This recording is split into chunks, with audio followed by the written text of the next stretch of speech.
Hello dear students and parents. देश के करोड़ों छात्रों और उनके माता पिताओं के लिए बड़ी राहत भरी खबर आ रही है। एग्जाम कैसे होगा? एग्जाम कैसे होगा इस विषय पर प्रधानमंत्री नरेंद्र मोदी जी की अध्यक्षता में एक बैठक हुई, जिसमें छात्रों के अलावा उनके माता पिता व राज्यों के सुझावों पर खुलकर चर्चा हुई।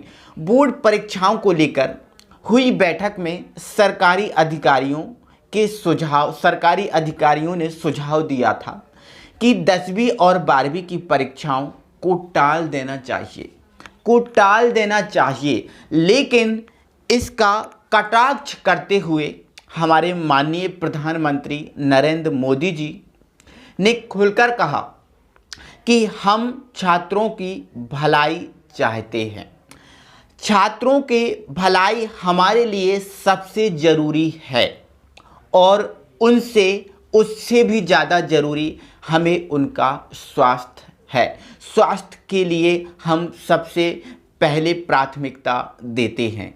ठीक है, मतलब उनको स्वास्थ्य जरूरी है और स्वास्थ्य जरूरी होने के साथ साथ छात्रों की जो पढ़ाई है ना, उसको भी प्रभावित नहीं होने देंगे। उन्होंने डायरेक्ट कहा है कि स्वास्थ्य का भी ध्यान रखेंगे और जो छात्रों की पढ़ाई है उसको भी प्रभावित नहीं होने देंगे।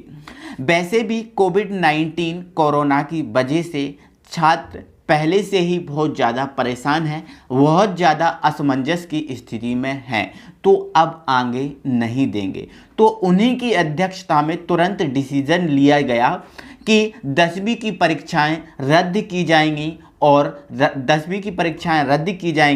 और जो 12th क्लास की परीक्षाएं हैं उनको ऑफलाइन सुरक्षा के साथ लिया जाएगा। ठीक है, अब 10वीं की परीक्षाएं रद्द की जाने का मतलब क्या है? तो मेरे भाई, 10वीं की परीक्षाओं को रद्द किए जाने का मतलब सिर्फ इतना है कि वो परीक्षाएं आंतरिक मूल्यांकन के आधार पर उनका रिजल्ट बनेगा। कई छात्रों के मन में ये पैदा हो रही है, असमंजस की स्थिति में है। यदि एग्ज़ाम रद्द ही कर दिए गए तो हम 11वीं क्लास में कैसे जाएंगे, किस प्रकार से हमारा एडमिशन होगा?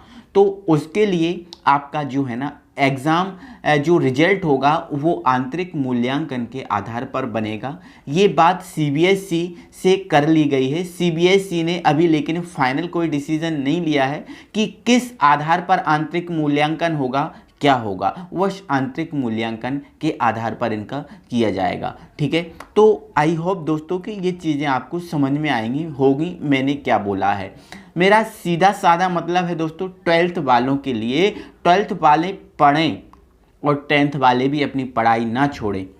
10th वाले भी अपनी जो पढ़ाई है उसको कंटिन्यू रखें अभी, जब तक कोई फाइनल डिसीजन नहीं आ रहा। और ऐसे ही 12th वाले भी अपनी जो पढ़ाई, उनको तो 12th वालों को तो कंटिन्यू रखनी है। ठीक है, तो फिर मिलते हैं दोस्तों अगली न्यूज़ के साथ। Thank you very much.